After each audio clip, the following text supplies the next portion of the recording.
Season 12 ಮನೆ ಈಗ villain ಮನೆ ಆಗಿದೆ. ವಿಲನ್ ಕಠಿಣ ಟಾಸ್ಕ್ ನೀಡುತ್ತಿದ್ದಾರೆ. ಈಗಾಗಲೇ ರಜತ್ ಮತ್ತು ಅಶ್ವಿನಿ ಗೌಡ ಅವರಿಗೆ ವಿಲನ್ ಒಂದು ಚಾಲೆಂಜ್ ನೀಡಿದ್ದರು. ಆ ಚಾಲೆಂಜ್ ಕಂಪ್ಲೀಟ್ ಮಾಡಿದರೆ ಪಾಯಿಂಟ್ಸ್ ಸಿಗುತ್ತದೆ ಅಂತೆ. ನಿನ್ನೆ ಕಾವ್ಯ ಅವರಿಗೆ ಕೂದಲಿಗೆ ಬಣ್ಣ ಹಾಕಿಸಿಕೊಂಡರು. ರಜತ್ ಟ್ಯಾಟೂ ಹಾಕಿಸಿಕೊಂಡಿದ್ದಾರೆ. ಇದೀಗ ಮಾಳು ಸರದಿ ಹೊಸ ಪ್ರೋಮೋ ಔಟ್ ಆಗಿದೆ. ಹೌದು, ಇದೀಗ ವಿಲನ್ ಹೊಸ ಟಾಸ್ಕ್ ಒಂದನ್ನು ಕೊಟ್ಟಿದ್ದಾರೆ. ಚಿತ್ರದಲ್ಲಿ ತೋರಿಸಿದಂತೆ ಹೇರ್ ಸ್ಟೈಲ್ ಮಾಡಿಸಿಕೊಳ್ಳಬೇಕಿದೆ. ಈ ವೇಳೆ ಗಿಲ್ಲಿ ಸಖತ್ ಉರಿಸಿದ್ದಾರೆ. ಮಾಳು ಅವರನ್ನು ನೋಡಿ ಸಖತ್ ಹೊಟ್ಟೆ ಉರಿಯುತ್ತಿದೆ ಎಂದಿದ್ದಾರೆ. ಮಾಳು ಅವರು ಫೋಟೋ ಏನಾದರೂ ಮುಂಚೆ ನೋಡಿದ್ದರೆ ಸತ್ಯ ಒಪ್ತಿರ್ಲಿಲ್ಲ. ತುಂಬಾ ಕೂದಲು ಉದ್ದ ಇರೋರು ಇದ್ರು ಅಂತ ಧ್ರುವಂತ್ಗೆ ಪರೋಕ್ಷವಾಗಿ ಟಾಂಗ್ ಕೊಟ್ಟಿದ್ದಾರೆ. ಈ ವಿಚಾರವಾಗಿ ಧ್ರುವಂತ್ ಅವರು ಬೇಜಾರಾಗಿದ್ದಾರೆ. ಜೊತೆಗೆ ಮಾಳು ಅವರು ಕೂಡ ತುಂಬಾ ಬೇಸರವನ್ನ ವ್ಯಕ್ತಪಡಿಸಿದ್ದಾರೆ.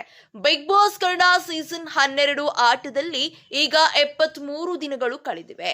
ಗಿಲ್ಲಿ ನಟ ಅವರು ಸಖತ್ ಮಿಂಚುತ್ತಿದ್ದಾರೆ. ಈ ಬಾರಿ ಅವರೇ ಗೆಲ್ಲುವುದು ಎಂದು ವೀಕ್ಷಕರು ಅಭಿಪ್ರಾಯ ತಿಳಿಸಿದ್ದಾರೆ. ಇನ್ನು ಮನೆಯಲ್ಲಿ 2 ಗುಂಪಾಗಿದೆ. ಒಂದು ರಜತ್ ಟೀಮ್ ನಲ್ಲಿ ಧನುಷ್, ಗಿಲ್ಲಿ, ಕಾವ್ಯ, ರಘು ಹಾಗೂ ರಾಶಿಕಾ, ಕಾವ್ಯ ಇದ್ದಾರೆ. ಉಳಿದವರು ಅಶ್ವಿನಿ ಟೀಮ್ ನಲ್ಲಿ ಇದ್ದಾರೆ. ನೆನ್ನೆಯ ಎಪಿಸೋಡ್ ನಲ್ಲಿ ರಜತ್ ಅವರು ಟ್ಯಾಟೂ ಹಾಕಿಸಿಕೊಂಡಿದ್ದರು.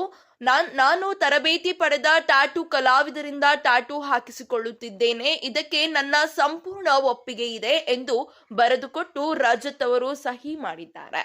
Big Boss show ಸ್ಮರಣೀಯವಾಗಿದೆ.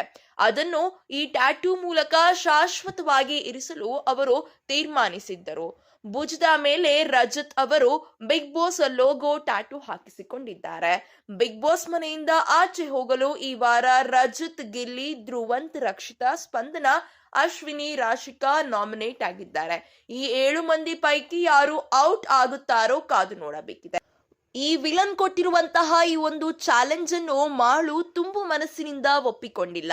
ಈ ಒಂದು ಟಾಸ್ಕ್ ನ ಬಗ್ಗೆ ಮನೆಯ ಎಲ್ಲಾ ಸ್ಪರ್ಧಿಗಳು ಬೇಸರವನ್ನು ವ್ಯಕ್ತಪಡಿಸಿದ್ದಾರೆ. ಅದರಲ್ಲೂ ಮಾಳುವಿಗೆ ಈ ಒಂದು ಟಾಸ್ಕ್ ಚೂರು ಇಷ್ಟವಿಲ್ಲದೆ ಮನಸ್ಸಿಗೆ ತುಂಬಾ ನೋವನ್ನು ಉಂಟು ಮಾಡಿಕೊಂಡಿದ್ದಾರೆ. ಇದರ ಬಗ್ಗೆ ನಿಮ್ಮ ಅನಿಸಿಕೆ, ಅಭಿಪ್ರಾಯವನ್ನು ಕಮೆಂಟ್ ಸೆಕ್ಷನ್ ನಲ್ಲಿ ಕಮೆಂಟ್ ಹಾಕುವುದರ ಮೂಲಕ ನಮಗೆ ತಿಳಿಸಿ.